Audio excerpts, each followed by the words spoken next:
Hi friends, அனைவருக்கும் வணக்கம். நான் தான் உங்கள் சுந்தரப்பு. இன்றைக்கி ஒரு காதுகுத்தல் ஃபங்க்ஷனுக்காக நம்ம 75 கிலோ பிரியாணி செய்ய போகிறோம். அதுக்கு தேவையான மெட்டீரியல் உங்களுக்கு டிஸ்பிளேயில் கொடுத்துருக்கேன். 3 டபரா பிரிச்சுருக்கோம். நாங்கள் ஒரு வலை வைக்க போகிறோம், 3 மசாலா ஏற்ற போகிறோம். அதுக்காக அடுப்பு செட் பண்ணியாச்சு. மசாலா 3 டபராவில் தனித்தனியாக பிரித்து வச்சாச்சு. அந்த அளவு உங்களுக்கு டிஸ்பிளேயில் கொடுத்துருக்கேன். பசங்கள்லாம் காய்கறி வெட்டிகிட்டு இருக்காங்க. கொத்தமல்லி எல்லாமே ரெடியாக வெட்டி வச்சுருக்கோம். இவர் புது மாஸ்டர். அவர் கத்திரிக்காய் சைவ ஒரு 50 பேர் செய்யணும், அதுக்காக ரெடி பண்ணிகிட்ருக்காரு. இந்த கோயிலில் தான் நம்ம இன்றைக்கி காது குத்தல் ஃபங்க்ஷன் வச்சுருக்கோம். அடுப்பு செட் பண்ணியாச்சு. எல்லாமே அடுப்பு பற்ற வச்சாச்சு. ஒரு வலை 3 குருமா அடுப்பு ஏற்றாச்சு. ஆல்ரெடி எல்லா மெட்டீரியலுமே போட்டு ரெடி செட் பண்ணி வச்சாச்சு. ஏன்னா 12 மணிக்கெலாம் கொடுக்கணும். நம்ம வந்ததே இப்போ 9 மணிக்கு ஒரு இடத்துல ஆர்டர் முடிச்சுட்டு இப்போ தான் நம்ம ரெடி பண்ணிகிட்ருக்கோம். வெயிலுக்கு முன்னாடி நம்ம வேலையை முடிச்சிடணும். ஏன்னா அடுப்பானதில் நிற்க முடியாது. ரொம்ப கடினமான செயல் தான்.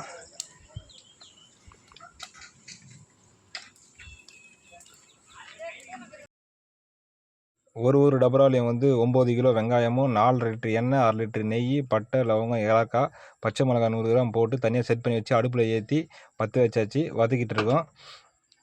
நான் டிஸ்பிளேயில் கொடுத்தது ஒரு டபராவுக்கு தேவையான அளவு தான் கொடுத்துருக்கோம். அதனால் ஒட்டு மொத்தமாக 75 கிலோவுக்கு தேவையான சொல்கிறேன். கறி எதுவுமே அலசி நம்ம எப்பவுமே போகிற மாதிரி உப்பு, மிளகாத்தூள், இஞ்சி பூண்டு போட்டு ஊற வச்சாச்சு.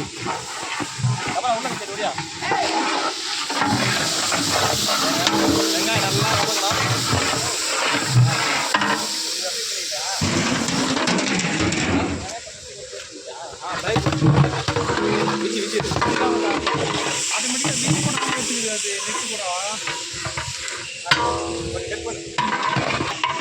அப்படியே தக்காளி போய் நம்ம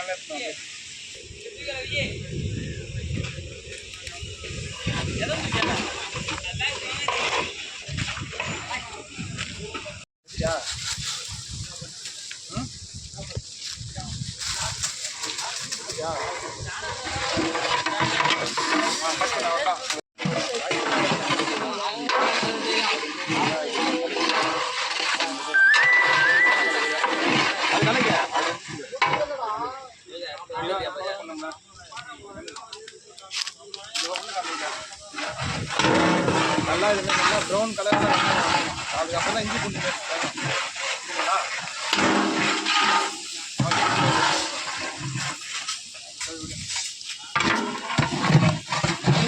நல்லா ப்ரௌன் கலர் வந்துச்சு. இப்போது ஒரு 25 கிலோ டபராக இஞ்சி பூண்டு சேர்க்குறோம்.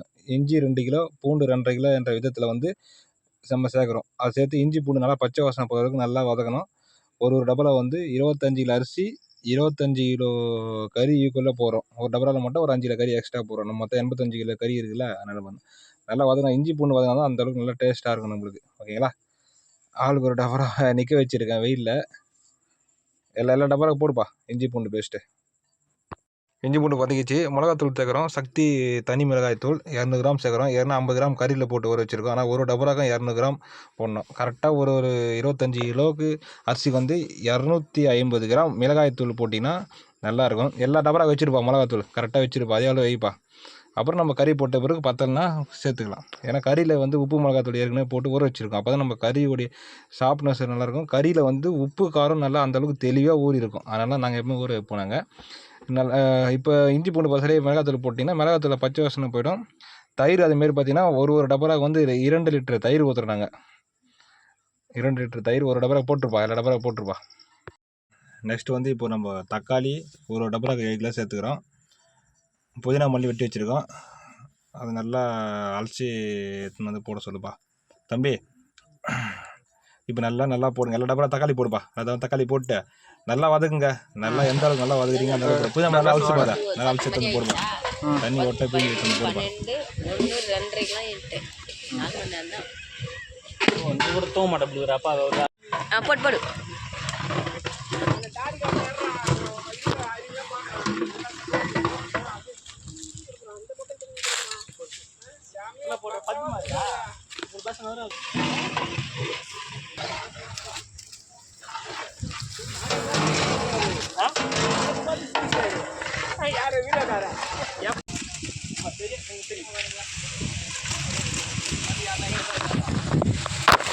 லெமன் பிழிஞ்சு வச்சுருங்க. ஒரு 10 லெமன் பிழிஞ்சு வச்சுருக்கோம். அது எல்லா 3 டபராக நாங்கள் டிவைட் பண்ணிக்கிறாரு. போட்டு நல்லா வதக்குங்கப்பா. நல்லா மசாலா நல்லா எண்ணெய் வெளியே வர வரைக்கும் நல்லா கதக்கு நடி இருக்கு பாரு மசாலா. இப்பயே நல்லா சாப்பாடு ஒயிட் ரைஸ் போட்டு சாப்பிட்ற மாதிரி இருக்குது பாருங்கள். மசாலா எப்படி இருக்குது பாருங்கள். இப்போ நம்ம இது மசாலா நல்லா ரெடி ஆகிருக்கோம். அது ஒரு டபரா மட்டும் ஸ்லோவாக ரெடி ஆகிட்டு இருக்கு. அடுப்பு சரியாக எரியல. நம்ம எல்லா டபராக்கு வந்து 2 டபரா தண்ணி தண்ணி ஊற்றிடும். நம்ம இது நம்ம டோர் மழை வச்சுருக்கோம். 2 ரவுண்ட் தண்ணி எல்லா மசாலாவும் ஊற்றி நல்லா கொதிக்கிறோம். நல்லா கொதிச்சாதான் இது கம்மி தண்ணியில் தான் வேகும். அதனால் நல்லா கொதிச்சு இருக்கும். அங்கே ஓலை தண்ணியும் ரெடியாக இருக்குது. அது ரெடியானவுடனே நம்ம அதுக்கப்புறம் இப்போ அரிசி வேக்காடு போட்டு அரிசியை அங்கே ஒலையில் கொட்டினோடனே இங்கே கறி கொட்டிடும். கறி எல்லாத்தையும் டேட் பண்ணி கொட்டிட்டோம்பா. எல்லா டபராலையும் வந்து 30 கிலோ டபரா, ஒரு டபரா வந்து 20 கிலோ கறி தான் கொட்டியிருக்கோம். அரிசி வடிகட்டிங்க. அரிசி வடிகட்டிச்சு கறி போட்டோடனே அரிசி கொட்டிடணும். எப்பவுமே வடியில் இல்லைன்னா கறி வெந்துடும், அரிசி வேகாது. அதனால் நீங்கள் அரிசியும் கறியும் வந்து ஒரே லெவலில் போகணும் டபராவில். ஓகேங்களா? அங்கே கறி கொட்டியாச்சு, இங்கே அரிசி கொட்டியாச்சு. இதில் கேசரி பவுடர் 2 போட்டு உப்பு போட்டுக்கிறோம். புதினா மல்லி கொஞ்சம் மேலே போட்டுக்கிறோம். இதில் வந்து மசாலாவில் வந்து லைட்டாக உப்பு கறியா மாதிரி இருக்கணும். சாப்பாட்டில் வந்து உப்பு கரெக்டாக இருக்கணும். அப்போ தான் அந்த 2 போய் மசாலா கூட போய் சாதம் வச்சு கொட்ட சொல்ல கரெக்டாக நம்மளுக்கு வந்து சாப்பாடு வந்து நல்லா கரெக்டாக இருக்கும். வடிப்பை பார்த்து சாதம் வந்து ஒரு இது ஃபுல்லாக போடுறதுனால வந்து ஒரு 65-70% சாதம் வெந்தால் போதும். கொட்டுப்பா எல்லா டபரா கொட்டுப்பா வெந்திருக்கு. அதை நம்ம வடித்து நம்ம தண்ணி இல்லாமல் வடித்து எல்லா டபராவுக்கு வந்து நம்ம வந்து டிவைட் பண்ணணும் சாப்பாடு.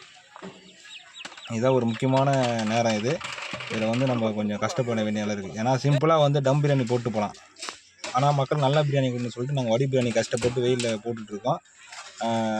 எல்லா டபரம் அரிசி வட்டிட்டு வந்து டம் கட்டி ஒரு 30 நிமிஷம் கழித்து நம்ம எடுத்து பார்த்திங்கன்னா அற்புதமான நம்மளுக்கு பிரியாணி எப்படி இருக்குது பாருங்கள். நீங்களே பாருங்கள்.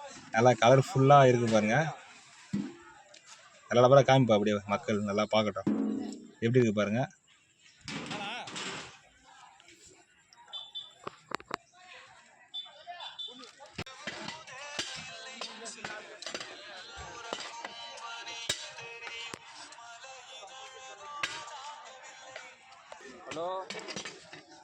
நமக்கு வந்து மேலேயே தெரியும் சாப்பாடு எந்த அளவுக்கு பிரியாணி டேஸ்ட்டாக இருக்குன்னு. மேலே அந்த வாசனை தெரியும். வாசனை பாருங்கள் எப்படி பாருங்கள். சாப்பாடு பாருங்கள் எவ்வளோ உதிரியாக நல்லா லென்த்தாக இருக்குது பாருங்கள். சாப்பாடு கொஞ்சம் நம்ம எடுத்து அடுப்பு கொஞ்சம் போட்டுறோம். நம்ம எப்பவுமே பழக்கம் நமக்கு தெரியும். நம்மளுக்கு எல்லா டபரா 3 கிலோ போட்டு வச்சு 3 டபரா வெயிட் பண்ணி போட்டாச்சு. ஒரு வழியாக பிரியாணி இறக்கிட்டோம். நீங்களும் உங்கள் இல்லத்தில் நடக்கக்கூடிய அனைத்து சுப நிகழ்ச்சிகளும் சொல்லுங்கள். நாங்கள் சிறந்த முறையில் வந்து செஞ்சு தரோம். சர்வீஸும் செஞ்சு தரோம். உங்களுடைய மனநிறைவு தான் எங்களுடைய மனநிறைவு. கண்டிப்பாக நிரந்தரமாக நாங்கள் வந்து உங்களுக்கு தேவையான சுவையை கண்டிப்பாக நாங்கள் தருவோம். நன்றிங்க. எங்கள் சேனலை சப்ஸ்கிரைப் பண்ணுங்கள், லைக் பண்ணுங்கள், கமெண்ட் பண்ணுங்கள். நிறைய இன்னும் சப்ஸ்கிரைப் பண்ணணும்னு எதிர்பார்க்குறேன். நன்றி கைஸ்.